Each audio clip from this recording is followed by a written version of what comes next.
Salam alaikum, ihr Lieben. Willkommen auf meinem Kanal zu einem neuen ketogenen Rezeptvideo von mir. Heute gibt es Köttbullar, ein schwedisches Nationalgericht, was normalerweise mit Kartoffelbrei serviert wird. Wir stellen das aber heute natürlich auf ketogene Weise her. Und zwar mit Blumenkohlbrei, der genauso lecker schmeckt wie Kartoffelbrei, Mashallah. Ein köstliches Gericht, was ohne Kohlenhydrate auskommt. Dazu geben wir Biohackfleisch in die Schüssel und einen Esslöffel von diesen Flohsamenschalen.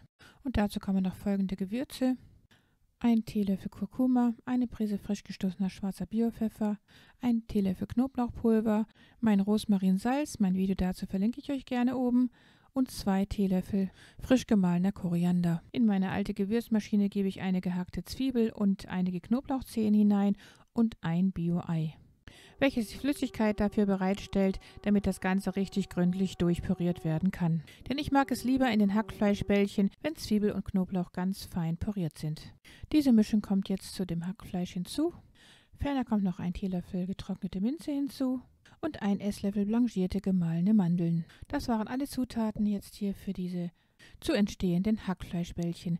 Das wird alles gründlich durchgemischt hier, bis sich alles mit dem Hackfleisch hier gut vermischt hat, wie hier zu sehen.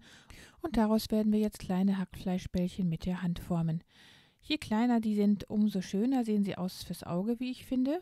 Aber das kann natürlich jeder nach eigener Präferenz gestalten. Sobald alle Hackfleischbällchen fertig geformt sind, werden wir jetzt Ghee in einer beschichteten Pfanne zum Schmelzen bringen und darin werden wir dann die Hackfleischbällchen anbraten. Zwar goldbraun von beiden Seiten bei mittlerer Hitze. Wichtig ist, dass wir immer Biofleisch benutzen, denn in Biofleisch kommen zum Beispiel mehr der vorteilhaften Omega-3-Fettsäuren vor. Ebenso mehr Vitamin E und Carotinoide, mehr Antioxidantien und sehr viel weniger Schadstoffe. Sobald die Hackfleischbällchen eine goldbraune Farbe erlangt haben, geben wir eine ganze Dose Bio-Kokosmilch hinzu und spülen die nochmal mit etwas Wasser aus, geben das auch hinzu und folgende Gewürze: Bio-Gemüsebrühe, Knoblauchpulver und Bio-Tomatenmark. Die werden jetzt gut unter die Soße gemischt und hier gut verrührt. Man könnte die Hackfleischbällchen auch vorher aus der Pfanne herausnehmen und die Soße erstmal separat anrichten, bevor man sie wieder hinzugibt. Dann wäre es einfacher, das Johannisbrotkernmehl mit der Soße besser zu verrühren. Ich habe jetzt einen Teil von der heißen Soße abgenommen und einen kleinen Teelöffel von dem Johannisbrotkernmehl da rein und das verrührt. Das wird sofort dick natürlich und diese Masse habe ich dann wieder in die Soße dazugegeben und dann versucht alles damit gut zu verquirlen. Das wäre wie gesagt natürlich leichter, wenn die Hackfleischbällchen erst hinterher hinzugegeben worden wären, aber so ging es dann auch ganz gut.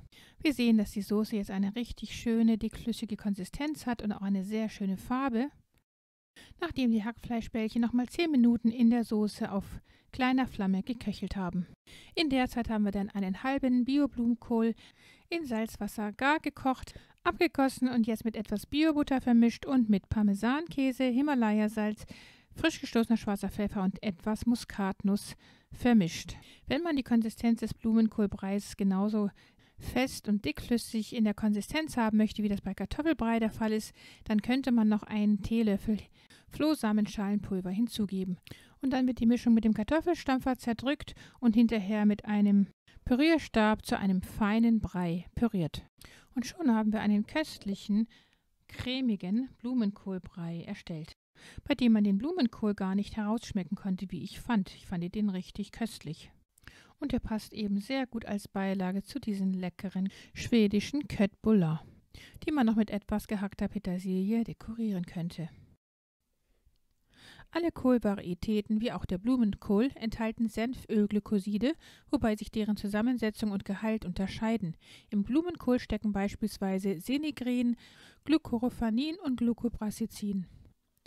Aus Glucoraphanin entsteht mit Hilfe der Myrosinase das bekannte Senfölsulforaphan, das inzwischen auch als Nahrungsergänzungsmittel erhältlich ist, da es so herausragende Wirkungen auf die Gesundheit hat. Diverse Studien haben gezeigt, dass Senföle gegen freie Radikale, Bakterien sowie Pilze wirken und das Krebsrisiko reduzieren können. Auch die Darmflora wird von einem verstärkten Blumenkohlverzehr positiv beeinflusst. Denn Untersuchungen haben ergeben, dass jene Bakterien im Darm reduziert werden, die Sulfate zu Sulfiden umwandeln.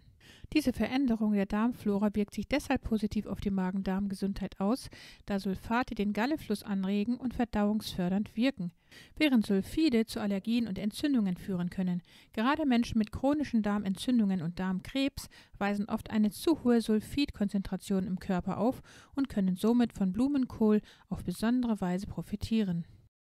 Da Mineralstoffe und Senfölglykoside zwar durch Hitze nicht beeinträchtigt werden, aber beim Kochen in das Kochwasser übergehen, sollte man den Blumenkohl nur in sehr wenig Wasser kochen und das Wasser dann teilweise auch für die Soße benutzen. Und beim Zubereiten des Blumenkohls sollte man die Blätter auf gar keinen Fall wegwerfen, sondern die sollte man möglichst entsaften. Mein Video zu den vitalstoffreichen gepressten grünen Säften werde ich euch hier oben gerne nochmal verlinken. Ja, mit diesem einfach herzustellenden köstlichen Gericht tut ihr nicht nur eurem Gaumen etwas Gutes, sondern auch eurer Gesundheit. Wenn euch das Video gefallen haben sollte, dann gebt mir gerne einen Daumen nach oben und teilt das Video mit euren Freunden und Bekannten. Vergesst auch nicht, das Glockensymbol zu betätigen, damit ihr kein Video in der Zukunft von mir verpasst. Liebste Grüße, Salam Aleikum, eure Maria.